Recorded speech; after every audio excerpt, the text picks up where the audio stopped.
Assalamualaikum warahmatullahi wabarakatuh. Nama saya Okto Aditya Suryawirawan, SMMSM, dan selamat datang di Business Communication atau Komunikasi Bisnis Session 1 atau pertemuan pertama. Sebelum saya langsung beranjak ke materi, ada beberapa hal yang harus saya sampaikan. Kita ke next slide aja. Ya, yang pertama adalah first half outline. First half outline ini adalah terkait tentang topik-topik apa aja yang akan kita bahas pada pertengahan semester pertama ini. Yang pertama adalah topiknya tentang professional communication in a digital, social, and mobile world.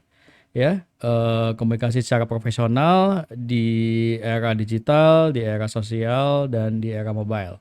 Ya, kemudian ada collaboration, interpersonal communication, and business ethic terkait dengan kolaborasi, komunikasi antar personal, dan juga etika bisnis yang terkait dengan komunikasi.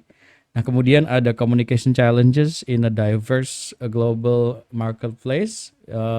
Bagaimana menghadapi tantangan-tantangan dalam berkomunikasi di era pasar yang sangat beragam, yang sangat diverse ya, dan yang secara global gitu.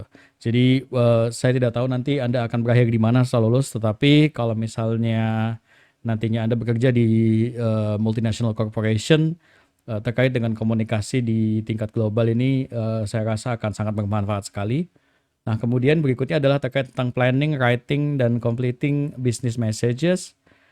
Kemudian bagaimana kita menulis gitu ya, merencanakan, menulis, dan menyelesaikan pesan-pesan bisnis atau korespondensi-korespondensi bisnis. Dan yang terakhir adalah terkait dengan digital, sosial, dan visual media. Jadi bagaimana eh, media-media digital, media sosial, dan media visual itu bisa berpengaruh terhadap proses komunikasi antara satu atau dua orang. Oke, untuk topik yang akan dibahas pada pertemuan kali ini adalah terkait dengan professional communication in a digital, social, and mobile world. Terkait dengan learning objectives atau learning outcome pada materi yang akan saya sampaikan ini ada 6. Yang pertama adalah after studying this chapter, setelah Mas Mbak itu mempelajari atau memahami chapter yang saya sampaikan ini, maka you will be able to, Anda akan dapat yang pertama, explain the importance of effective communication to your career and to the companies where you will work. Jadi bagaimana pentingnya berkomunikasi secara efektif, gitu ya. Nah, kemudian yang kedua adalah explain what it means to communicate as a professional in a business context. Bagaimana berkomunikasi sebagai seorang profesional pada konteks bisnis. Nah, kemudian berikutnya adalah contrast the conventional communication process model with the social communication model. Jadi bagaimana membedakan antara proses komunikasi secara konvensional atau secara konvensional. Nah, kemudian yang berikutnya adalah identify 5 major benefits of business communication technology and 3 major innovations that are reshaping the practice of communication. Jadi bagaimana mengidentifikasi keunggulan dari komunikasi bisnis yang sekarang dilakukan melalui teknologi ya, dan inovasi-inovasi yang mengubah gitu ya, mengubah bagaimana cara orang berkomunikasi. Nah, kemudian yang berikutnya adalah divine ethics, explain the difference between ethical dilemma and ethical lapse, and list 5 guidelines for making ethical communication choices. Nah, ini terkait dengan bagaimana etika dalam berkomunikasi seperti yang tadi sudah saya sampaikan di depan. Nah, kemudian yang berikutnya adalah, dan juga yang terakhir, identify 6 related skills that you will have the opportunity to develop as you work on your communication skills in this course. Jadi keterampilan apa? Ada 6 keterampilan utama yang akan dibahas di sini terkait dengan bagaimana mengembangkan diri, spesifiknya terkait dengan keterampilan berkomunikasi. Oke. Nah, yang pertama adalah understanding why communication matters. Jadi kenapa sih komunikasi itu penting? Communication is the process of transferring information and meaning between senders and receivers using one or more one or more forms of media. Jadi komunikasi itu adalah proses transfer informasi. Jadi yang jelas ini sudah ada, yang pasti ada informasi yang ditransfer nih between senders and receivers, antara satu atau dua orang, yang satu memberikan informasi, yang satu menerima informasi tersebut using one or more forms of media. Nah, ini menggunakan atau melalui media tertentu. Now, for communication to be considered successful, it also must transfer or negotiate understanding. Jadi, kalau misalnya kita bilang bahwa komunikasinya berhasil, maka hasil dari komunikasi tersebut adalah sebuah pemahaman akan apa yang disampaikan, gitu, atau feedback yang sesuai dengan apa yang diharapkan oleh si pemberi informasi. Nah, supaya lebih jelasnya, Mas Mbak bisa cek gambar berikut ini. Ya, nah ini adalah proses komunikasi antara satu orang dengan orang lain. Di sini yang pertama, seperti yang Mas Mbak bisa lihat, katakanlah yang merah ini adalah sendernya, jadi pihak yang memberikan informasi. Ketika dia menyampaikan informasi the new app is on schedule, nah itu berarti informasi itu disampaikan dan ditransmit, gitu ya, ditransmit ke si receiver-nya. Nah, ketika si receiver-nya itu berpikir bahwa great is on schedule and I don't need to worry, nah maka dari sini berarti ada pemahaman yang tercipta dari proses transfer informasi ini, yang kemudian berarti bahwa proses komunikasinya berhasil. Karena apa yang disampaikan oleh sender itu kemudian sesuai dengan apa yang diterima oleh si receiver-nya itu. Nah, kemudian ada juga yang kedua adalah negotiated meaning. Negotiated meaning ini bisa jadi komunikasinya itu ada kendala dalam berkomunikasi, tetapi kemudian kendala itu dikonfirmasi sehingga pada akhirnya komunikasi bisa berhasil dilakukan. Kayak yang contohnya ini adalah si sender bilang everything is fine. Nah, tapi nadanya itu tidak yakin, gitu ya. Kemudian si receiver-nya bertanya balik, gitu ya, are you worried about anything? Apakah ada yang Anda khawatirkan, gitu? Kenapa? Karena saya membaca bahwa dari nadanya itu kurang yakin, gitu. Terus kemudian dijawab, well, two designers quit but I'm trying to replace them. Jadi ini di korporat di mana dia bekerja, ada desainernya yang berhenti, tetapi dia sedang berusaha untuk mencari penggantinya sehingga project yang dilakukan tetap akan berjalan, gitu. So you are still on schedule, but now there is some risk of a slip, gitu. Jadi bisa jadi walaupun projectnya berjalan, tetapi karena ada dua desainer yang berhenti, dia yakin bahwa projectnya tetap akan sesuai dengan jadwal yang telah ditentukan, tetapi bisa jadi melenceng dari jadwal karena ada dua desainer itu tadi yang berhenti, gitu. Jadi di sini komunikasi terjalin, kemudian permasalahannya berhasil diidentifikasi dengan baik sehingga komunikasinya dinyatakan berhasil, gitu. Nah, yang ketiga ini adalah yang bad example-nya atau contoh jeleknya, gitu ya. Jadi si sender yang ketiga ini terlihat lebih tidak yakin lagi. Dia bilang bahwa I think everything is fine. Jadi dia sangat tidak yakin, tetapi kemudian si receiver-nya juga tidak mengkonfirmasi ada apa, ya, sehingga dia hanya meninterpretasikannya saja secara personal, gitu ya. Dia hanya bilang he doesn't sound confident or in control of the project, gitu. Jadi masalahnya tidak teridentifikasi, si sendernya juga tidak mengatakan apa masalahnya, si receiver-nya juga tidak mengkonfirmasi apakah ada masalah, ya, yang terjadi ketika project-nya sedang dilakukan, sehingga akhirnya komunikasi tidak berjalan dengan baik dan si receiver-nya memiliki multitafsir, gitu ya, terhadap apa yang disampaikan oleh si sendernya ini tadi. Nah, ini yang kemudian salah satu contoh di mana komunikasi itu kemudian tidak terjadi dengan baik, gitu. Communication di sini dituliskan can happen in a variety of ways, bisa terjadi dalam berbagai cara, including successful transfer of information and understanding, negotiation in which the sender and receive arrive at an agreed on meaning, kayak yang contoh kedua ini, mereka akhirnya mengkonfirmasi dan akhirnya dua-duanya sepaham gitu ya, sejalan dengan apa yang disampaikan. Nah, kemudian yang terakhir adalah unsuccessful attempts gitu. Jadi kegagalan berkomunikasi di mana si receiver-nya itu ya menafsirkan hal yang berbeda dengan apa yang disampaikan oleh si sendernya itu karena sendernya terlihat tidak yakin. Ya, jadi kan itu bisa mikirkan kemudian macam-macam ya. Kok nggak yakin? Ada apa ya? Ada apa ya? Ada apa ya? Nah itu yang kemudian disebut dengan komunikasi yang tidak berhasil atau komunikasi yang gagal gitu ya. Gagal untuk terjadi gitu. Mungkin komunikasi yang baiknya itu tidak tercapai. Oke.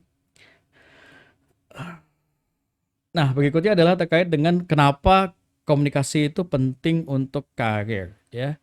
Nah, di sini disebutkan bahwa you can have the greatest ideas in the world, gitu ya. Anda bisa memiliki ide yang terbaik yang ada di dunia, but they usually aren't much good to your company or your career if you cannot express them clearly and persuasively. Jadi, walaupun Mas Mbak ini kreatif gitu ya, inovatif, tapi ketika itu tidak dikomunikasikan dengan baik, maka itu tidak ada gunanya buat perusahaan.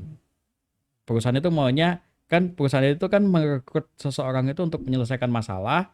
Nah, kemudian si karyawan ini tadi direkrut supaya dia bisa memberikan feedback atau input untuk menyelesaikan masalah tersebut. Nah, ini kan kemudian di mana ideas-nya itu tadi berperan gitu ya. Bagaimana Anda mencari ide-ide untuk menyelesaikan masalah yang sedang dihadapi oleh si perusahaan ini. Nah, tetapi ketika Mas Mbak itu tidak bisa menyampaikannya dengan baik, walaupun sebenarnya idenya bagus, maka itu tidak akan banyak bermanfaat bagi si perusahaan ini tadi. Karena kenapa? Karena masalahnya kemudian tidak jadi selesai. Jadi ini kenapa kemampuan untuk berkomunikasi itu sangat penting. Kemampuan untuk mengemukakan pendapat itu juga sangat penting. Jadi saran saya adalah selagi Mas Mbak itu masih di bangku kuliah gitu ya, manfaatkan waktu yang Mas Mbak miliki ini untuk melatih keterampilan berkomunikasi Mas Mbak ini supaya nanti Mas Mbak bisa memaparkan atau menyampaikan gitu ya unek-unek atau ide gitu ya kepada orang lain gitu, dengan baik supaya si orang ini tadi mampu menerima dengan baik gitu ya dan sepaham dengan informasi yang sudah Mas Mbak sampaikan. Oke, kita ke slide berikutnya. Nah, some jobs such as sales and customer support roles are primarily about communicating. Jadi kalau misalnya Mas Mbak nanti kerja di bagian sales atau customer support itu pasti kemampuan berkomunikasi itu sangat penting. In fields such as engineering or finance, you also often need to share complex ideas with executives, customers, and colleagues. And your ability to connect with people outside your field can be as important as your technical expertise. Jadi walaupun seseorang itu ahli keuangan atau kemudian dia engineer gitu ya atau insinyur gitu ya, dia juga tetap harus mampu untuk membagikan idenya gitu ya, menyampaikan idenya terhadap banyak sekali stakeholder. Nah, kemampuan komunikasi itu kemudian juga penting. Jadi percuma Anda memiliki technical skill atau technical expertise, Anda ahli gitu ya. Misalnya Anda ahli IT, tapi kemudian ketika disuruh menyampaikan cara untuk mengoperasikan software A gitu ya. Ini kan Anda adalah ahli IT yang membuat software ini tadi untuk si corporate tadi. Tapi kemudian ketika diminta untuk menjelaskan bagaimana cara menggunakan softwarenya, nah itu si audiensnya ini, si pengguna softwarenya ini nggak ngerti. Nah ini kemudian kan kita bisa sebut sebagai komunikasi yang tidak berhasil. Kenapa? Karena saya ini inginnya menyampaikan ini yang harus dilakukan, tetapi itu tidak dipahami oleh si audiensnya atau audiensnya kemudian melakukan hal yang berbeda sehingga di situ kita bisa nyatakan bahwa komunikasinya gagal untuk terjalin. Nah, makanya walaupun Mas Mbak itu adalah ahli IT gitu ya, maka itu tidak membuat Mas Mbak itu tidak memerlukan keterampilan untuk berkomunikasi. Keterampilan berkomunikasi juga penting di semua bidang agar ide atau solusi atau keluhan itu bisa tersampaikan dengan baik dan diterima dengan baik informasi itu oleh si penerimanya yang berkepentingan. Oke. Nah, if you have the entrepreneurial urge, you will need to communicate with a wide range of audiences. Jadi, walaupun Anda sebagai entrepreneur sekalipun, gitu ya, walaupun Anda nggak kerja, tetapi kan Anda juga harus berkomunikasi dengan banyak sekali orang. Gitu ya, from investors, bankers, government regulators, to employees, customers, and business partners. Nah, jadi mereka semua ini adalah orang-orang yang Mas Mbak itu nanti akan berkomunikasi dengan mereka. Sehingga kemampuan berkomunikasi pun sebagai seorang entrepreneur itu juga penting. Entrepreneur itu justru malah menurut saya itu jauh lebih sulit daripada pekerjaan-pekerjaan di kantor terkait dengan komunikasi secara spesifik. Karena kalau di kantor itu Mas Mbak bisa menyampaikan informasi yang harus diterima oleh beberapa pihak saja gitu ya dari bidang-bidang tertentu yang Mas Mbak sudah pahamin. Gitu ya, mereka juga mungkin paham. Nah, tapi ketika Mas Mbak itu jadi entrepreneur, maka Mas Mbak itu orang-orang yang berkomunikasi dengan Mas Mbak nantinya itu akan berasal dari ragam bidang yang sangat luas sehingga kemampuan Mas Mbak untuk berkomunikasi justru juga lebih dibutuhkan ketika Mas Mbak itu menjadi entrepreneur gitu. Kalau misalnya karyawan ngomongnya sama atasan aja, kalau misalnya entrepreneur, Mas Mbak ngomong sama bawahan, sama customer, sama supplier. Nah, ini kemudian karena kepentingannya berbeda-beda, maka informasi maupun cara menyampaikan informasinya itu juga pasti berbeda-beda dan itu membutuhkan keterampilan untuk berkomunikasi. Oke? Nah, no matter which route you follow, apapun yang nantinya akan Mas Mbak ambil gitu ya, bidang apapun nanti Mas Mbak akan bekerja, apakah nanti akan bekerja di korporat, apakah pada bidang SDM, finance, marketing, ataukah nanti Mas Mbak jadi entrepreneur gitu ya. Keep in mind that the world is full of good marketing strategies, good accountants, good engineers, good attorneys, but it is not full of good communicators. Jadi bisa jadi orang itu bisa ahli dalam keuangan, bisa jadi dia adalah seorang akuntan yang sangat ahli gitu ya, bisa jadi dia adalah seorang engineer yang sangat ahli, pengacara yang sangat ahli, tetapi tidak semuanya itu mampu untuk berkomunikasi dengan baik gitu. Jadi di sini kemudian mengapa komunikasi itu penting untuk karir Anda karena Anda bisa menjadi ahli dalam satu bidang, tetapi itu juga akan sia-sia bagi perusahaan kalau misalnya Mas Mbak itu tidak bisa berkomunikasi dengan baik gitu. Jadi bahkan bisa jadi ada yang lebih ahli di luar sana daripada Anda di korporat itu juga di tempat Anda bekerja, tetapi karena Mas Mbak bisa lebih bisa mengkomunikasikan apa yang diinginkan oleh perusahaan itu dengan lebih baik, maka karir Mas Mbak akan jauh lebih baik daripada mereka yang tidak mampu menyampaikan apa yang harus mereka sampaikan, informasi yang harus mereka sampaikan kepada perusahaan itu tadi. Makanya ini penting sekali ya bagi individu itu untuk memiliki keterampilan berkomunikasi yang baik. Okay, next, communication is important to your company. Companies rely on communication for efficient operations, timely business intelligence, and positive relationship. Jadi dalam proses operasinya tentu saja komunikasi itu penting karena kalau misalnya tidak terjadi komunikasi yang baik antara pihak-pihak yang berkepentingan di dalam organisasi, maka proses operasional dari organisasi tersebut juga tidak akan berjalan dengan baik. Misalnya nanti ada ya contoh-contoh yang contoh-contoh bagaimana kendala-kendala yang ada di dalam penyampaian informasi gitu ya atau dalam berkomunikasi. Tetapi ini salah satu contohnya adalah misalnya suppliernya telat gitu. Suppliernya telat tapi kemudian Mas Mbak tidak bisa menyampaikan bahwa atau mungkin tidak Mas Mbak sampaikan atau Mas Mbak tidak menyampaikannya dengan jelas. Sehingga proses produksinya itu akan terhambat karena bahan bakunya belum datang. Nah, itu adalah hal-hal yang mampu menghambat proses jalannya operasi atau operasional dari sebuah perusahaan. Makanya kemudian Mas Mbak harus bisa menyampaikan itu gitu. Jadi dan karena itu adalah hal yang harus Mas Mbak sampaikan, semua informasi yang dibutuhkan oleh perusahaan itu juga harus diketahui, nggak kemudian misalnya nih supplier telepon, mohon maaf kita nanti karena satu dan lain hal kita terkendala ini itu, maka pengiriman kita untuk bulan ini terlambat gitu. gitu. Terus kemudian Mas Mbak oke, gitu ya. Terus ditutup gitu. Nah, itu kan informasinya hanya sedikit gitu yang bisa Mas Mbak sampaikan. Padahal eh, perusahaan itu butuh informasi yang lengkap gitu, yang mendetail gitu. Kenapa? Nah, kemudian Mas Mbak nggak tanya pada akhirnya kapan itu bahan bakunya akan datang, berapa delaynya, berapa lama, ya. Kemudian apakah bisa eh, bahan baku yang ada dikirim sebagian terlebih dahulu, baru kemudian yang nanti dikirim lagi atau gimana. Nah, ini kan adalah informasi-informasi yang Mas Mbak butuhkan. Tetapi karena Mas Mbak itu tidak memiliki keterampilan komunikasi yang baik, ini tidak terfikirkan untuk Mas Mbak tanyakan.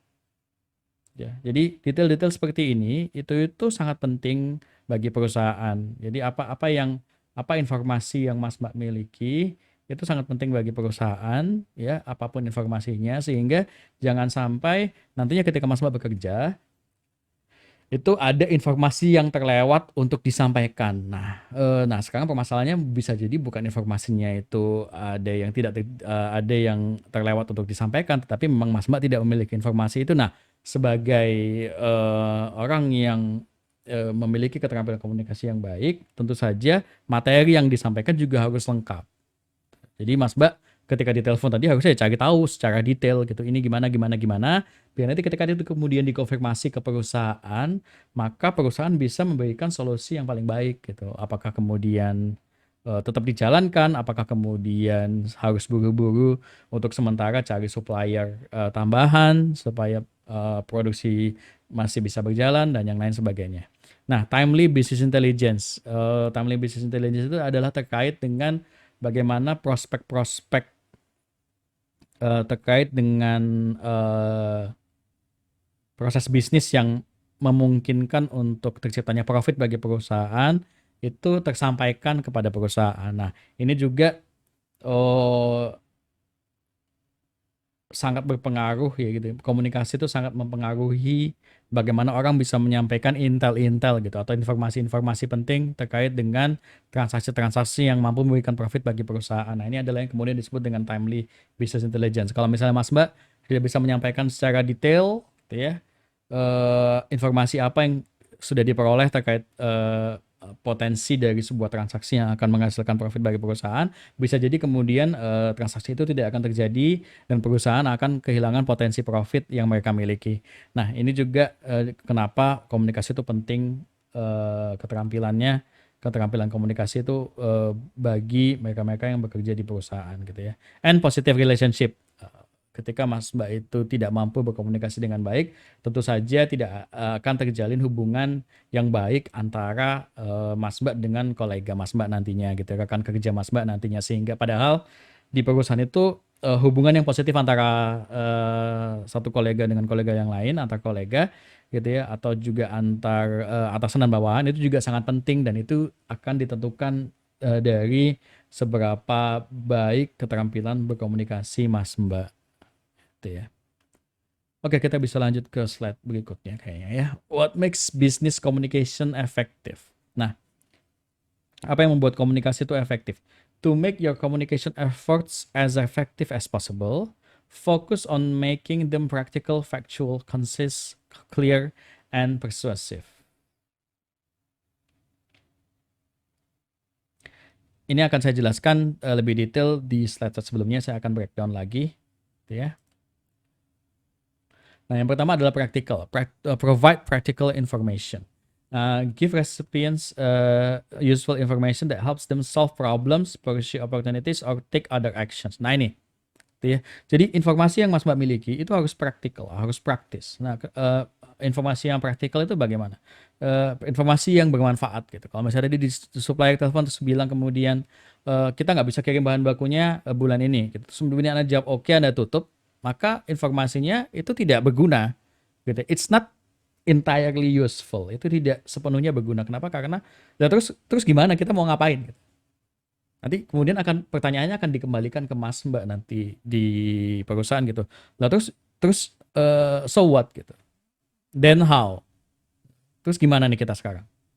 Nah, kenapa? Karena informasi yang Mas Mbak miliki itu nggak jelas. Kalau sampai kemudian dikonfirmasi seperti itu, maka bisa jadi harusnya ada informasi yang Mas Mbak berikan tetapi gagal untuk Mas Mbak berikan karena Mas Mbak lupa menyampaikan. Sorry, karena Mas Mbak lupa menyampaikan, atau karena Mas Mbak memang tidak memiliki informasi itu tadi, ya, sehingga yang tadinya itu informasinya itu bermanfaat untuk menyelesaikan sebuah masalah, itu karena tidak dimiliki, masalahnya tidak selesai. Ya, pursuit opportunities itu tadi, timely business intelligence itu sangat penting sekali, insight-insight terkait dengan transaksi yang bisa menghasilkan profit bagi perusahaan. Nah, itu kalau misalnya kemudian informasi itu tidak disampaikan dengan tepat gitu ya, maka bisa jadi transaksinya kemudian tidak jadi gitu. Sehingga perusahaan gagal mendapatkan profit yang seharusnya bisa mereka dapatkan, or take other action gitu. Nah, kayak itu tadi ya, contohnya kalau misalnya di telepon, nah kemudian setelah Mas Mbak sampaikan semua informasinya itu secara detail, maka perusahaan kemudian bisa melakukan tindakan alternatif. Misalnya hubungi supplier lain, atau apa,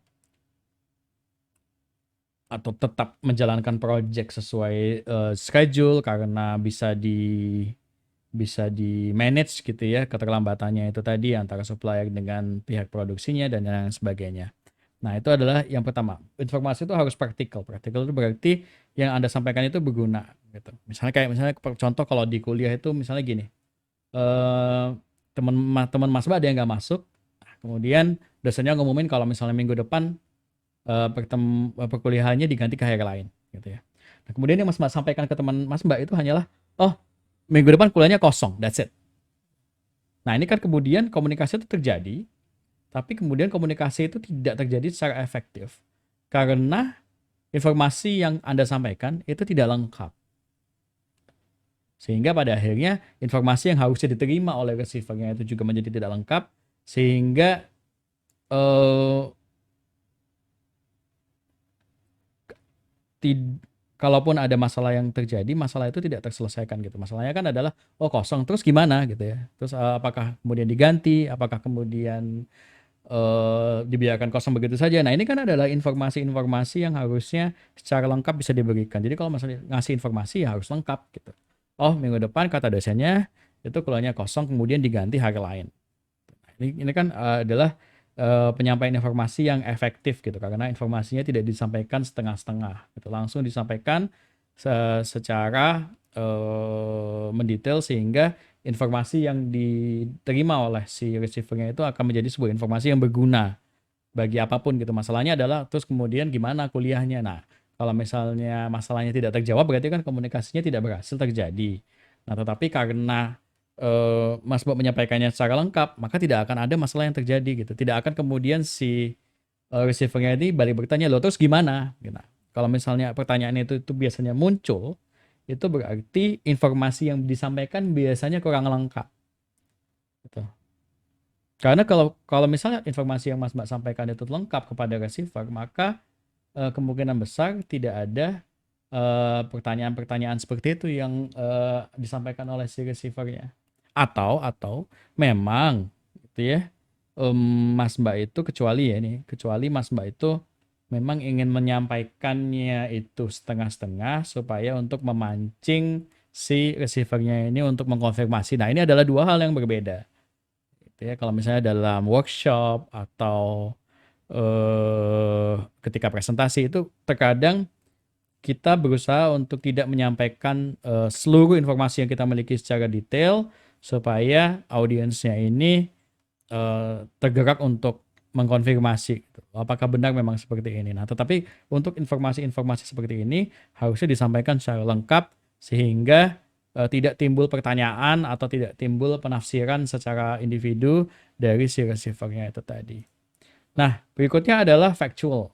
Ya, factual. Give facts rather than vague impression. Nah, ini tadi ya, factual. Use concrete language, gunakan bahasa yang baik. Gitu. Terutama kalau misalnya komunikasinya ini secara formal ya, atau secara resmi ya. Jadi jangan disingkat-singkat katanya gitu. Kalau misalnya itu adalah sebuah komunikasi yang resmi. Karena ini juga bisa menghasilkan multitafsir dari si pembacanya itu tadi. Ini singkatan ini artinya apa ya? Apalagi si eee, receiver-nya ini tidak mengerti gitu. Mungkin bahasanya beda, misalnya kayak, bahasa disingkat-singkat itu kayak misalnya, to be honest gitu kan disingkat, TBH gitu. TBH ini kan belum tentu receiver-nya itu ngerti TBH ini apa ya, gitu ya. Nah, specific detail, tuh tadi itu juga sudah saya sampaikan di poin sebelumnya, information that is clear, accurate, and ethical, gitu ya. When an opinion is called for, present compelling evidence to support your conclusion. Jadi kalau misalnya kemudian dari proses komunikasi itu ada feedback, gitu ya, ada feedback yang harus disampaikan. Feedbacknya pun itu juga harus disampaikan eh, secara lengkap dan dengan berdasarkan dan memiliki dasar gitu loh. Apa feedbacknya itu diberikan dengan atas suatu dasar tertentu yang mendukung pernyataan yang disampaikan. Jadi misalnya begini, kita disuplai telepon, nah kemudian Anda sudah sampaikan secara detail, nah kemudian si receiver-nya ketika menyampaikan balasan terhadap informasi itu tadi, balasannya itu juga harus disertai oleh dasar-dasar kenapa dia bisa menyampaikan statement seperti itu. Jadi misalnya begini, ketika udah Mas Mbak sampaikan, si receiver itu tadi mungkin atasan Mas Mbak akan menjawab, oh kalau begitu, dengan berdasarkan atas informasi-informasi yang sudah kamu sampaikan, berarti ada kemungkinan bahwa ketika kita misalnya biarkan si supplier ini mengirim bahan bakunya terlambat, maka project kita itu akan terhambat. Nah, supaya tidak terhambat, bagaimana bila kita menghubungi supplier yang lain? Saya kebetulan punya supplier yang lain, gitu, saya ada kontak dengan supplier yang lain, meskipun harganya lebih mahal, tetapi kita masih bisa mencapai profit margin yang kita inginkan. Gitu. Ini pun juga karena hanya sementara untuk sebulan ke depan. Nah, jadi feedbacknya pun harus juga disampaikan berdasarkan dasar-dasar yang mendukung. Gitu. Oke, jadi itu yang kemudian disebut dengan factual. Nah, berikutnya adalah concise. Nah, communicate efficiently. Nah, ini juga yang sering sekali saya sampaikan ke mahasiswa, gitu ya. Memang terutama di era di mana komunikasi itu sangat murah, gitu ya. Saya ingat banget dulu ketika saya SMA, itu ya, sekitar tahun 2000-an gitu, udah lama sekali. Ketika kita ngirim text message, itu karena mahal waktu itu maka teksnya itu kita sampaikan selengkap mungkin, sebanyak mungkin, secara lengkap karena mahal. Karena pulsa itu mahal, satu kali SMS itu Rp500 gitu. Di zaman itu, sehingga sebisa mungkin 100 berapa ya, 160 karakter itu semua habis gitu. Jatah 160 karakter itu semua tersampaikan, sehingga informasi yang kita mau sampaikan itu semuanya itu bisa disampaikan sekaligus begitu. Nah, kalau sekarang itu cenderung ketika kita menyampaikan informasi itu, ketika kita ngirim text message itu, kita ngirimnya itu sedikit-sedikit gitu, sedikit-sedikit tapi banyak. Nah, ini tuh menurut saya efektif gitu. Pada akhirnya kan semua informasinya mungkin tersampaikan. Cuman kan ini juga bisa mengakibatkan kendala pada proses transmit informasi itu karena kalimat yang telat disampaikan itu jadinya mengakibatkan multitafsir dari si penerima. Nah, contoh paling gampang gini, saya tuh pernah lihat ada iklan ya. Nah, ada iklan itu tentang kalau dulu zaman dulu karena telepon itu juga mahal, maka orang itu teleponnya sebentar-sebentar. Jadi dulu itu salah satu provider itu kalau misalnya kita tuh telepon kurang dari sekian detik, gitu, itu nanti kurang dari 1 detik kalau nggak salah, atau kurang dari sekian detik, mungkin 2-3 detik gitu ya, 3 detik kayaknya. Nah itu tidak memakan pulsa, sehingga yang dilakukan adalah orang yang menggunakan provider itu, teleponnya tuh ngomongnya tuh sedikit-sedikit gitu. Kamu di mana? Udah gitu. Itu kan nggak kurang dari 3 detik, sehingga kan pulsanya nggak kepotong. Itu kalau nggak salah itu saking semuanya pakai provider itu dan supaya bisa murah itu akhirnya kita nyebutnya kita nyebutnya 3 detikan atau apa gitu ya, saya lupa gitu. Nah, bagaimana kalau misal begini nih. Saya pernah lihat iklan ini ya, karena pulsa waktu itu dulu mahal, kemudian si produk provider ini itu sedang ingin menjual bahwa dia teleponnya lebih murah sehingga orang nggak perlu 3 detikan lagi. Itu ada si siswa cewek ini, dia telepon ke ibunya gitu ya. Nah, karena dia tuh datang ke sekolah itu terlambat, terus habis itu pagarnya udah dikunci gitu. Nah, mungkin maksudnya mau minta jemput gitu ya, karena ini pagarnya udah dikunci gitu ya, jadi nggak bisa masuk sekolah, jadi aku mending pulang aja gitu. Tapi tolong dijemput gitu. Nah, tapi karena dia ngomongnya 3 detikan karena nggak pengen pulsanya kepotong, dia telepon ibunya cuma ngomong, "Ma, aku telat." Gitu. Nah, ini kan kemudian si ibunya itu jadi multitafsir gitu, "Hah, telat apa?" gitu ya. Nah, ini yang kemudian kendala yang mungkin terjadi karena komunikasi itu tidak dilakukan secara efisien. Maka coba kalau memang apa yang ingin disampaikan penting gitu ya, kecuali ini adalah komunikasi informal, Anda lagi pengen ngajak teman Anda nongkrong gitu ya, gitu.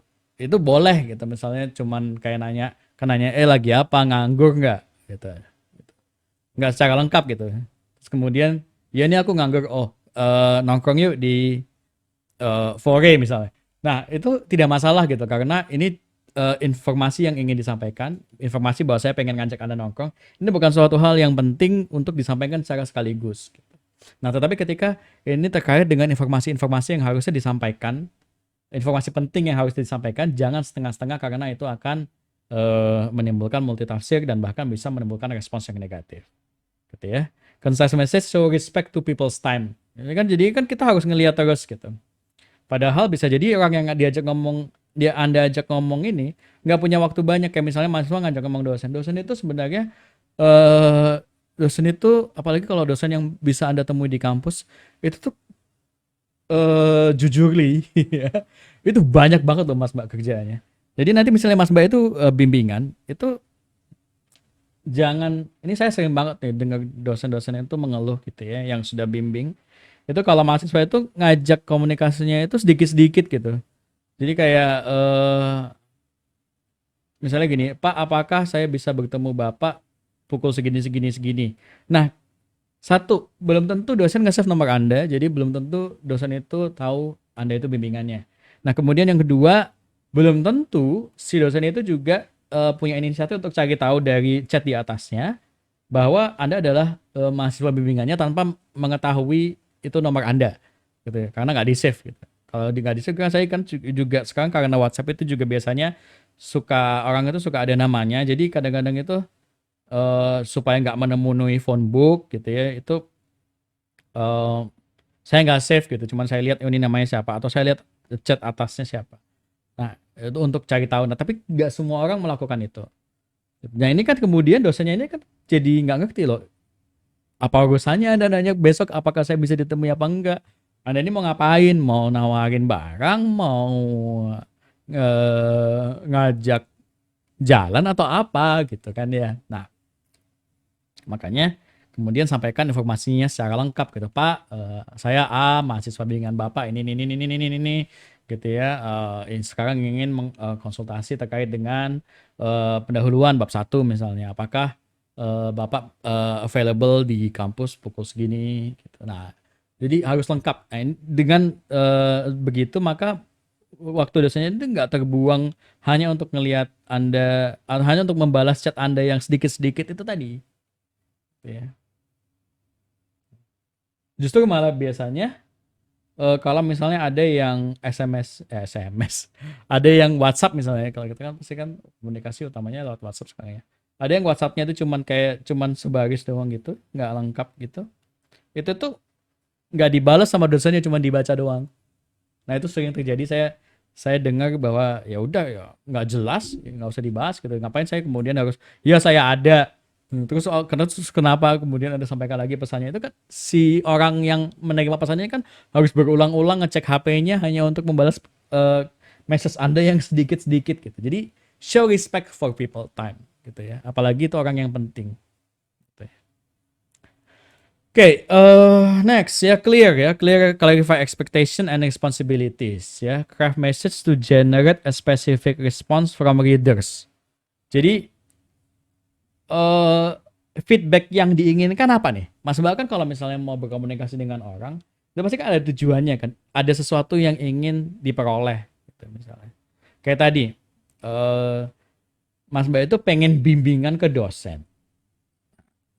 Terus kemudian Mas Mbak pengen tahu apakah di waktu yang bersangkutan, gitu ya, di waktu A, hari A, gitu ya, itu dosennya bisa untuk ditemui. Nah, eh, pertanyaannya, kemudian ya message-nya, pesannya harus sebisa mungkin menghasilkan feedback itu kan. Nah, jadi harus pintar-pintar membuat pesan. Mohon maaf ini kalau misalnya suaranya nanti agak kresek-kresek karena di luar kayaknya hujan deras ya. Oke, saya lanjutin. When appropriate, clearly state what you expect from audience member or what you can do for them. Jadi sampaikan apa apa yang ingin Mas Mbak peroleh, feedback seperti apa sih yang ingin Mas Mbak peroleh. Kayak Mas Mbak itu harus ketemu dosen A untuk bimbingan, nah berarti Mas Mbak harus tahu nih waktu, hari dan tempatnya jam berapa, di mana dan kapan gitu. Makanya kemudian pertanyaannya, oke, sebagai kayak ada yang ngetok pintu. Pertanyaannya harus lengkap gitu, harus clear gitu, supaya bisa mendapatkan feedback yang Mas Mbak harapkan, ya. Persuasive ya, over compelling arguments and recommendation. When a situation calls for persuasive communication, show your readers how they will benefit if they respond the way you would like them to respond. Sampaikan alasan-alasannya. Nah, kayak tadi ya, menyampaikan feedbacknya itu harus lengkap ya, supaya si sender maupun receivernya itu bisa menerima pesan yang Anda sampaikan dan membalas dengan feedback yang sudah Anda harapkan. Oke. Nah, communicating as a professional. Professionalism is the quality of performing at a high level and conducting oneself with purpose and pride. Jadi ketika kita bersikap secara profesional atau profesionalisme, itu ya, itu adalah bagaimana kita memberikan kinerja, kualitas kinerja yang tinggi. Ya. Nah, kualitas kinerja yang tinggi, kalau misalnya kita berbicara tentang komunikasi, berarti harus didukung dengan kualitas komunikasi yang tinggi juga. Nah, apa yang tadi saya sampaikan, gitu ya, bagaimana cara kita berkomunikasi, bagaimana cara kita menyampaikan pesan, itu gunanya untuk mencapai keterampilan komunikasi yang tinggi itu tadi. Gitu ya. Jadi dari situ kemudian Mas Ba akan belajar untuk berkomunikasi secara lebih baik sehingga keterampilan Mas Ba untuk berkomunikasi juga akan jadi semakin lebih baik. Nah, ini adalah hal-hal yang mendefinisikan seorang individu yang profesional. Yang pertama adalah be the best. Gitu ya. Ini tuh cycle gitu ya. Jadi cycle, karena ini cycle, jadi kita semua ketika kita ingin dibilang profesional, kita harus menunjukkan karakter-karakter ini gitu. Jadi kayak be the best, pros strive to excel, and excelling at every level is how you build a great career. Jadi bagaimana apapun yang Anda kerjakan dengan kualitas tertinggi yang mampu Anda capai. Be dependable. Pros keep their promises, meet their commitments, learn from their mistakes, and take responsibility for their errors. Jadi kalau misalnya Anda adalah seorang profesional, ketika Anda menjanjikan sesuatu, maka Anda memenuhinya. Ketika Anda berkomitmen terhadap sesuatu, Anda menyelesaikannya. Ketika Anda membuat kesalahan, Anda belajar dari kesalahan itu, dan Anda bertanggung jawab atas kesalahan yang Anda lakukan. Nah, jadi intinya tidak ada manusia yang 100% perfect gitu. 100% sempurna. Maka pasti nanti walaupun ketika nanti Mas Mbak kerja gitu ya, itu Mas Mbak pasti nanti akan sebisa, walaupun Mas Mbak sudah berusaha sebaik mungkin, bisa jadi Mas Mbak akan melakukan kesalahan. Nah, sebagian orang bisa jadi akan lari dari kesalahan itu, sebagian orang akan menyalahkan orang lain atas kesalahan yang mereka buat, tetapi bisa jadi perusahaan itu menghargai mereka-mereka yang sadar bahwa mereka itu salah, kemudian belajar untuk tidak mengulangi kesalahan itu, dan bertanggung jawab atas kesalahan itu tadi. Misalnya kayak tadi, Anda sebagai karyawan lupa menyampaikan atau lupa bertanya informasi-informasi terkait supplier itu tadi yang sebenarnya penting bagi perusahaan. Nah, em, ada sebagian karyawan yang mungkin akan ketika lo terus gimana ditanya sama atasannya, lo terus gimana gitu ya. Ada yang wah nggak tahu pak. Nah, ini udah jawaban yang sangat tidak bertanggung jawab. Lo Anda kan yang bagian yang terhubung dengan, Anda kan bagian procurement gitu ya, pengadaan. Anda kan yang berurusan dengan si bahan baku ini tadi. Kok jawabannya nggak tahu? Sorry. Nah, bisa jadi juga ada orang yang wah iya Pak, saya lupa harusnya saya tanya detailnya gimana gitu ya, supaya kita bisa cari solusinya gitu. Nah ini kalau begitu setelah ini eh, atau saat ini juga akan saya eh, call kembali, telepon kembali si supplier itu untuk menanyakan detail-detailnya. Nah ini adalah sikap yang being responsible for your mistake. Nah, terus solusinya gimana? Kalau misalnya Anda nggak tanya, ya sekarang tanya gitu tanpa harus disuruh. Nah, perusahaan yang baik bisa jadi akan menghargai hal-hal seperti ini. Tetapi juga ada perusahaan yang nggak mau tahu gitu ya, kamu salah gitu. Kemudian eh kamu harus dibagi punishment. Nah itu menurut saya sih bukan mencerminkan perusahaan yang baik. Tapi ya perusahaan yang seperti itu juga ada. Tetapi jangan takut untuk menjadi pribadi yang profesional. Jangan takut kemudian untuk menjadi pribadi yang bertanggung jawab gitu ya, be dependable, pribadi yang bisa diandalkan. Ya, karena kalau misalnya Anda hanya berkaca pada satu perusahaan yang tidak menghargai, berarti tidak menerima bahwa Anda itu karyawan baru mungkin, kemudian walaupun sudah lama pun karyawan itu juga bisa salah, nah itu maka itu sebenarnya bukan perusahaan yang baik dan tidak perlu Anda pertahankan gitu ya untuk berlama-lama di perusahaan itu. Be a team player, pros know how to contribute to a larger cause and make others around them better. Jadi ada yang orang itu pintar sendiri, ada yang pintar bareng-bareng.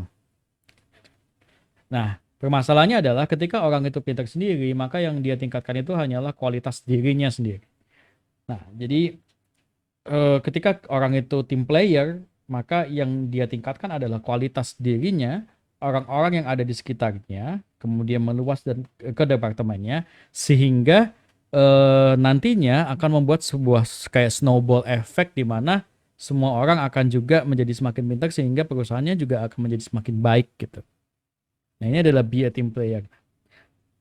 Ini kenapa ini disarankan? Ini kan bukunya dari luar ya. Kenapa ini disarankan di luar? Karena memang basically orang luar itu sangat individualis gitu.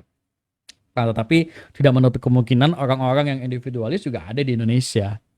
Gitu. Nah, orang-orang ini itu biasanya terlepas apakah mereka itu memang berniat atau tidak, sebenarnya tidak berniat untuk eh, hanya mengusahakan mengusahakan untuk tercapainya pencapaian dirinya sendiri bukan secara perusahaan, itu ada orang-orang seperti ini. Tetapi orang-orang seperti ini itu sebenarnya tidak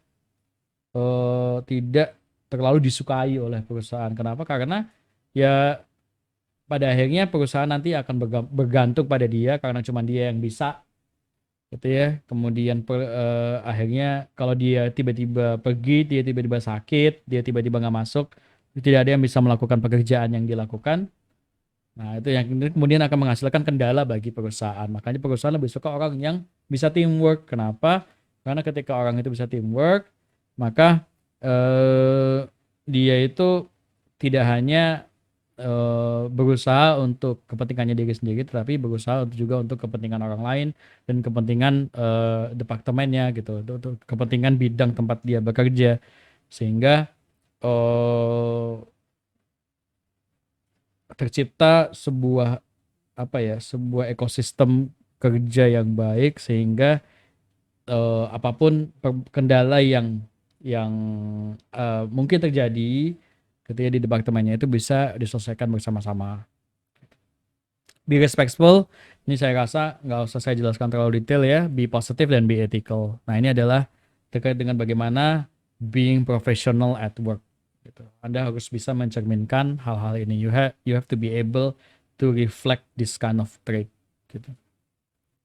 Okay. Nah, communicating in an organizational context. Nah, every organization has a formal communication network.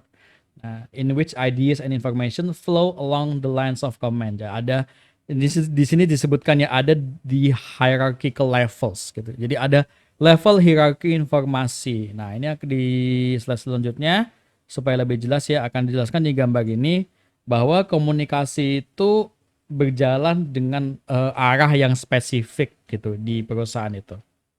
Jadi ada downward communication, ada upward communication, ada horizontal communication, dan juga ada diagonal communication. Nah ini adalah contohnya ya. Jadi presiden itu CEO-nya di perusahaan. Ketika dia berkomunikasi dengan vice presidennya, maka kita sebut itu downward communication dari atas ke bawah. Nah, ketika ada informasi yang dibutuhkan untuk ditukarkan antara vice president of finance dan vice president of marketing, itu kita bilangnya horizontal communication. Kenapa? Karena dia lintas departemen. Gitu ya. Oh, sorry.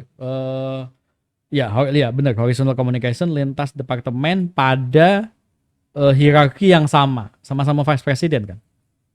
Gitu ya. Nah, jadi apa pengaruhnya dalam proses komunikasinya antara satu orang dengan orang lain pada horizontal communication adalah bisa jadi informasi yang Anda miliki itu tidak dimengerti oleh receivernya sehingga penyampaiannya itu harus lebih lengkap. Gitu. Vice President of Marketing bisa jadi hanya bertanggung jawab terhadap kegiatan marketing sehingga si Vice President of Finance ini mungkin tidak tahu secara detail apa yang harus dilakukan oleh si Vice President of Marketing ini. Misalnya kayak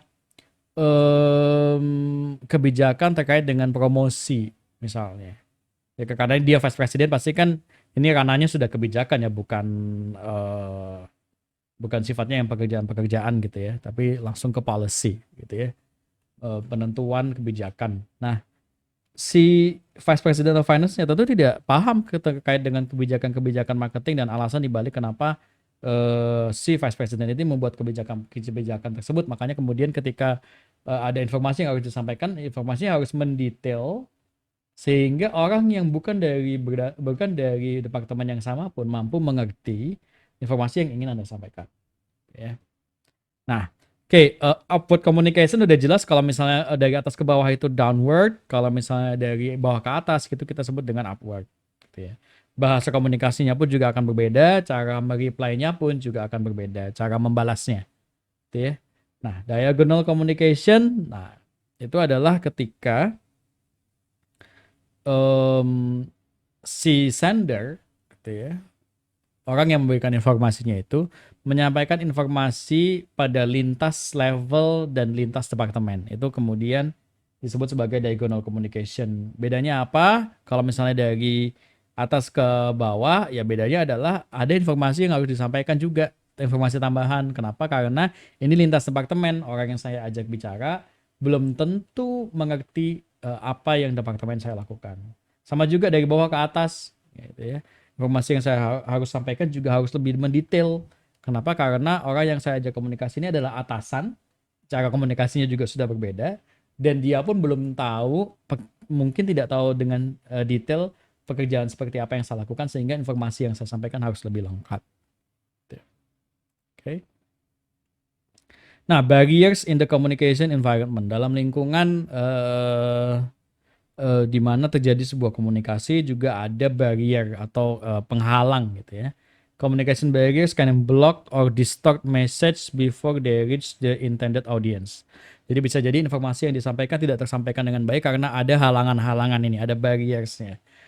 These barriers include noise and distraction. Jadi ada noise, ada suara. Kayak tadi ini saya lagi menyampaikan presentasi, di luar hujan, saya seperti mendengar ada yang ketok pintu, gitu ya. Ini akan mengganggu proses pemberian informasi, gitu ya. Competing message gitu. Ketika kita menerima satu pesan, kemudian ada pesan lain yang datang, kita kayak lagi chatting, kita lagi menyampaikan informasi, kemudian ada chat masuk. Nah, ini kan bisa jadi kemudian akan mengganggu proses penyampaian informasi. Filters gitu ya, informasi-informasi yang sengaja tidak diberikan gitu. Nah, kemudian ada channel breakdowns gitu. Jadi di mana medianya itu tidak bisa lagi atau untuk sementara tidak dapat digunakan untuk menyampaikan informasi.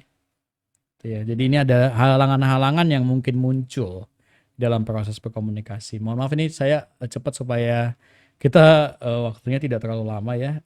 Nanti kalau misalnya Mas Mbak menurut Mas Mbak ini terlalu cepat, mungkin bisa diulangi lagi sedikit-sedikit dari awal gitu ya videonya.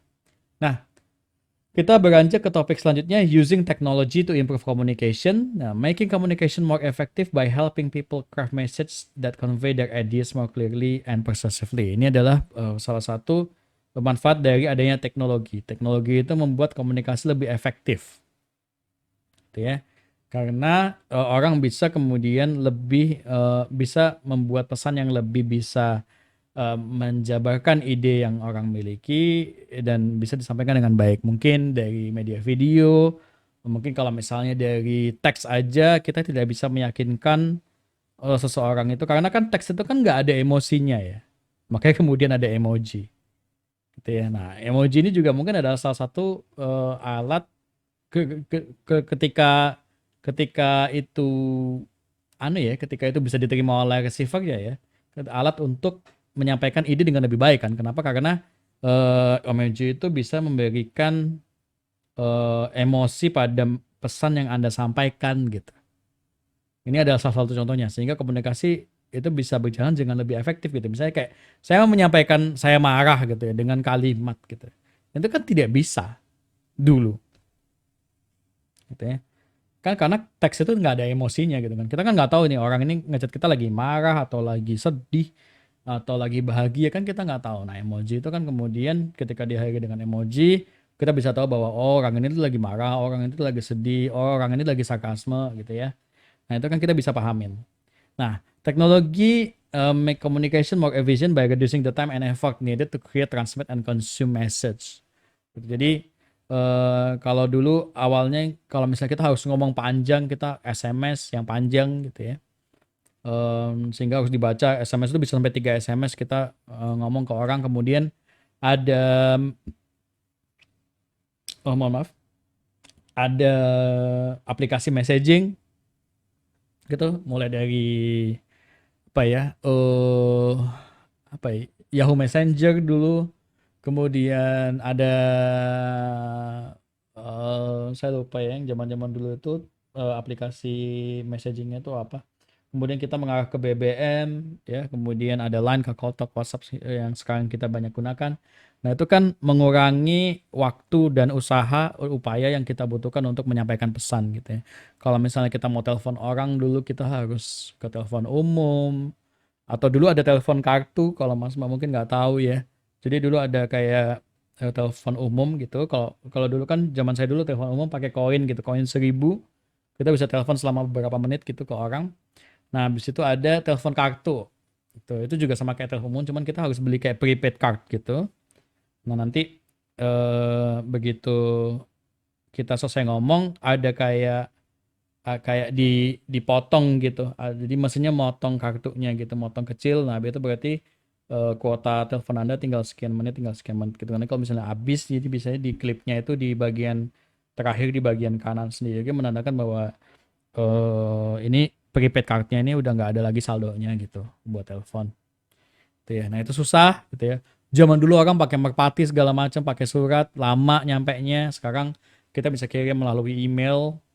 Ya, informasi yang kita sampaikan bisa lebih lengkap, kita bisa attach dokumen, nggak harus ngirim lewat paket misalnya, ya. Nah, itu adalah manfaat dari teknologi, ya.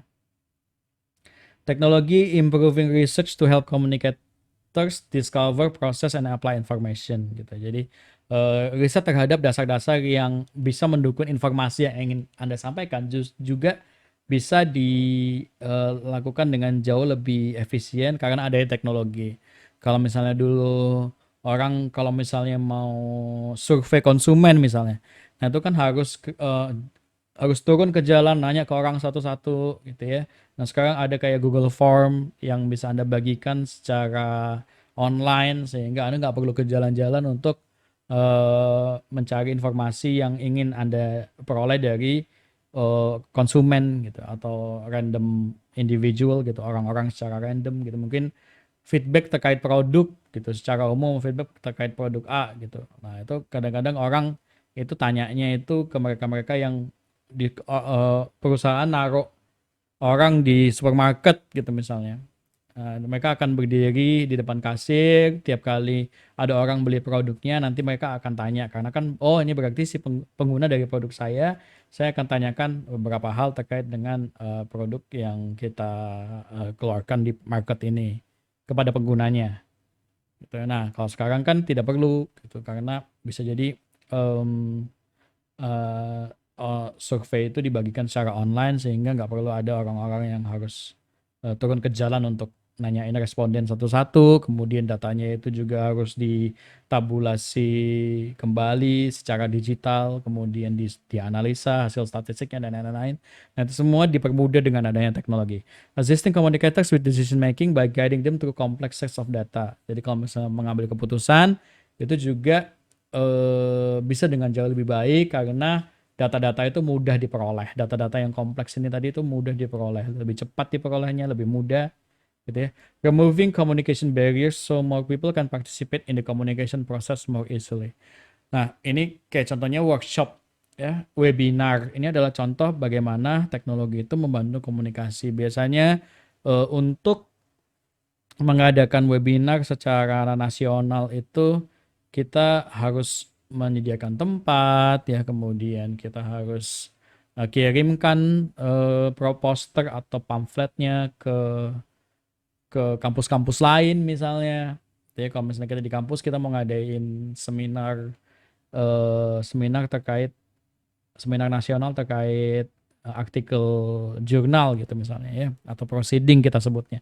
Nah, itu kita harus kirimkan ke kampus-kampus bahwa ada seminar nasional gitu ya.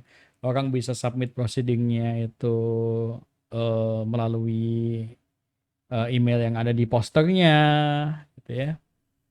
Nah, kemudian orang harus datang ke kotanya itu tadi, harus cari penginapan untuk nginep di situ untuk presentasi terkait dengan artikel yang akan dimuat di proceedingnya itu tadi di jurnalnya.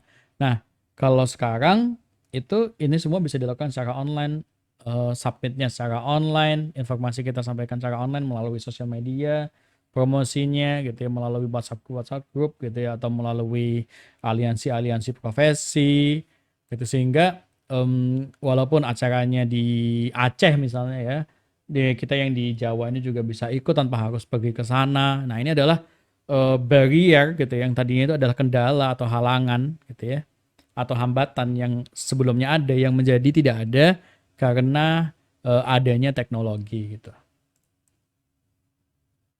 Nah, kemudian committing to ethical and legal communication. Ethical communication includes all the information an audience needs to make an informed decisions or take an informed stance on an issue and is not deceptive in any way. Jadi, komunikasi yang etis itu apa? Komunikasi yang etis itu adalah di mana informasi itu disampaikan secara lengkap sehingga pengambilan keputusan yang akan diambil itu menjadi sesuai dengan informasi yang disampaikan. Misalnya begini nih, ini contoh gampangnya ya. Ini saya kalau misalnya menyampaikan contoh gampang, kalau misalnya Mas Mbak nanti di ujian ditanya, itu jangan yang ini yang disampaikan gitu ya. Mas Mbak harus cari contoh yang jauh lebih akademis gitulah jawabannya. Ini kan supaya Mas Mbak lebih gampang memahamin materinya gitu. Jadi kayak gampangnya gini, ada tugas gitu ya. Tugasnya itu Anda harus meresum ya. Teman Anda nggak masuk nih. Nah, kemudian dosennya ngasih tugasnya. Silakan resum halaman 1 sampai 10. Nah, terus Anda bercanda nih ke teman Anda. Gitu ya. Minggu depan itu ada tugas resum halaman 1 sampai 20. Gitu. Bercanda nih. Tapi ini kan nggak etis, ini ada penyampaian informasi yang tidak tepat sehingga komunikasinya tidak berjalan secara etis. Sehingga kenapa? Yang akhirnya itu harusnya si receiver-nya itu mengerjakan cuman cukup 1 sampai 10, dia jadi ngerjain 1 sampai 20 ya. It has to be not deceptive gitu ya. Tidak, informasinya tidak menyimpang gitu dari apa yang seharusnya disampaikan. Karena apa? Karena pengambilan keputusan itu akan sangat dipengaruhi oleh apa informasi yang diperoleh dari si sender ini tadi. Jangan sampai si receiver ini melakukan pengambilan keputusan yang salah karena komunikasi atau informasi itu tidak disampaikan secara lengkap atau informasi tidak disampaikan sesuai dengan apa yang seharusnya disampaikan. Ya. Nah, kalau misalnya di perusahaan ini bisa jadi terkait dengan um, misalnya ada klien potensial gitu ya yang harusnya bisa menjadi potential profit bagi perusahaan, tetapi itu tidak disampaikan kepada perusahaan oleh si apa ya si middleman-nya ini, si karyawannya ini tadi, si marketingnya ini tadi, karena marketingnya ini ingin si konsumen ini itu kalau misalnya ada apa-apa sama si dia aja jadi lekat gitu. Ini kayak kayak kalau kalau biasanya ini terjadi pada kalau zaman dulu itu biasanya terjadi pada agen asuransi. Jadi agen asuransi itu kan adalah agen yang bekerja di perusahaan asuransi gitu ya. Tugas mereka adalah cari nasabah yang ingin membeli asuransinya gitu. Cari konsumen ya, bukan nasabah ya, kayak konsumen. Konsumen yang membeli asuransinya. Nah, tetapi ada mungkin informasi-informasi terkait dengan deal yang mungkin bisa lebih besar terkait dengan klien yang tidak disampaikan ke perusahaan sehingga si konsumennya ini tadi itu akan selalu lekat dengan si agen asuransinya ini sehingga dimanapun si agen asuransinya ini akan bekerja si konsumennya ini akan ngikut gitu. Oh, saya sudah pindah ke sini Pak. Oh yaudah kalau gitu saya pindahkan semua asuransi saya tarik semua saya pindahkan ke sini gitu. Um, karena keberadaan si konsumen ini tidak disampaikan ke perusahaan gitu. Nah, itu adalah hal-hal yang bisa jadi tidak etis gitu. Kenapa? Karena harusnya konsumen dari si agen asuransi ini adalah konsumen perusahaan bukan konsumen si agen asuransinya. Gitu ya. Nah, soal saya udah mulai habis nih. Materinya ternyata cukup banyak ya. Nah, jadi ini adalah forms of unethical communication. Yang pertama tadi sudah saya sampaikan withholding information, informasi disampaikan tetapi ada yang ditahan, tidak disampaikan gitu ya. Kayak tadi misalnya kayak teman Anda nggak masuk, tadi ada kuliah tapi dosennya itu bilang minggu depan itu nggak ada kuliah, tapi itu nggak disampaikan ke Anda. Jadi Anda minggu depan masuk gitu ya. Dengan sengaja gitu. Itu contoh gampangnya. Atau tadi withholding information, ada informasi tentang klien tidak disampaikan ke perusahaan karena si agen asuransinya ini atau agen dari perusahaannya ini ingin si klien ini tuh terus-menerus berurusan ke dia gitu ya. Distorting information, memberikan informasi yang salah atau terdistorsi atau tidak lengkap gitu ya. Nah, yang ketiga itu adalah plagiarizing. Plagiarizing ini biasanya terkait dengan informasi-informasi yang sifatnya itu tertulis gitu ya. Jadi kayak artikel ilmiah itu kita dilarang keras untuk plagiasi. Makanya kemudian kenapa ketika Anda nanti skripsi itu batas kemiripannya itu hanya boleh maksimal sekian persen karena melebihi dari itu dikategorikan sebagai plagiasi dan itu adalah sebuah bentuk komunikasi yang tidak etis. Anda menyampaikan sesuatu yang Anda bilang itu punya Anda padahal sebenarnya itu punya orang lain. Tuh. Oke, nah ini adalah 6 skills gitu ya, developing skills for your career, skills that you need to furthermore improve your career nantinya gitu ya, yang bisa meningkatkan karir Anda atau bermanfaat bagi karir Anda nantinya. Ada 6, yang pertama adalah critical thinking, yang kedua adalah collaboration, yang ketiga adalah knowledge application and analysis, yang keempat adalah business ethics and social responsibilities, yang kelima adalah information technology skills, dan yang terakhir adalah data literacy. Nah, saya rasa ini sudah ada timernya nggak sih di situ? Oh, saya udah ngomong hampir 1 jam ini, ya. Oke, saya rasa untuk yang 6 skills ini, keterampilan ini akan saya jadikan sebagai tugas Mas Mbak saja, gitu ya, untuk mencari tahu ini ngomongin apa nih? 6 skill ini maksudnya gimana? Gitu ya. Nanti bisa dijelaskan ya tentunya ini nantinya akan ada di buku, bukunya pasti akan saya kasih atau mungkin sudah saya kasih sehingga Anda bisa mengacu ke bukunya itu karena bukunya bahasa Inggris, gitu ya. Nanti silakan coba cari ini di mana letaknya, kemudian maksud eh, pemahaman dari apa yang disampaikan itu seperti apa terkait dengan 6 keterampilan yang dibutuhkan ini, ya. Oke, saya rasa ini udah mau habis sih kayaknya. Nah, iya, ini learning objektif kita untuk hari ini. Saya rasa semuanya sudah tersampaikan. Kalaupun ada yang belum, mungkin akan menjadi tugas itu tadi, gitu ya. Nah, also read ya. Also read ini adalah ada informasi-informasi yang bukan informasi, ada materi-materi yang supaya tidak panjang itu saya tidak sampaikan gitu ya supaya videonya tidak terlalu panjang. Nah, itu ini yang tidak kalah penting dengan informasi-informasi yang saya sampaikan ini sebenarnya. Jadi yang pertama adalah di page 53 itu bagaimana how audience receive message, how audience decode message. Nah, ini juga penting untuk Mas Mbak ketahui, coba dibaca lagi gitu ya.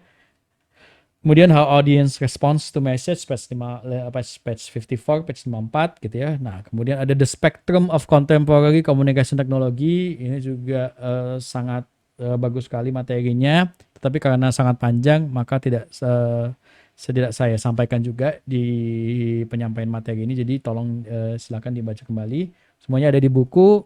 Nah, bukunya ada kemungkinan bukunya sudah saya berikan atau nanti setelah ini pasti akan saya berikan.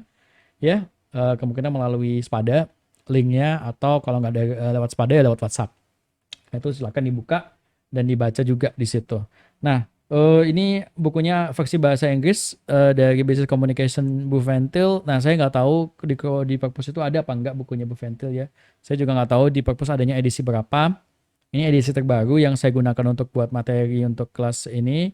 Jadi kalau misalnya ada perbedaan, nah, itu wajar karena perbedaan edisi ya, mungkin ada tambahan-tambahan di edisi yang baru sehingga sebagai referensi tambahan Mas bisa menggunakan buku yang bahasa Indonesia, kemungkinan besar ada di perpus, tetapi kalau bisa pahamin buku yang buku yang terbaru ini yang versi bahasa Inggrisnya ini ya. Nanti akan saya share di Spada atau WhatsApp. Ya, saya rasa itu untuk materi pertemuan pertama. Nah, ini kenapa saya biasanya itu bikin skrip ya. Saya berusaha supaya waktunya tidak terlalu panjang, tetapi bikin skrip itu lama banget untuk prosesnya. Jadi akhirnya saya cuma buat materi aja di PPT, saya presentasiin, jadi waktunya jadi agak panjang ya. Ya, saya rasa itu aja untuk video pertemuan pertama. Terkait dengan materi komunikasi bisnis, kita ketemu lagi mungkin di video terkait dengan materi-materi di pertemuan selanjutnya. Terima kasih yang sudah melihat videonya dari awal sampai akhir. Saya akhiri. Wassalamualaikum warahmatullahi wabarakatuh.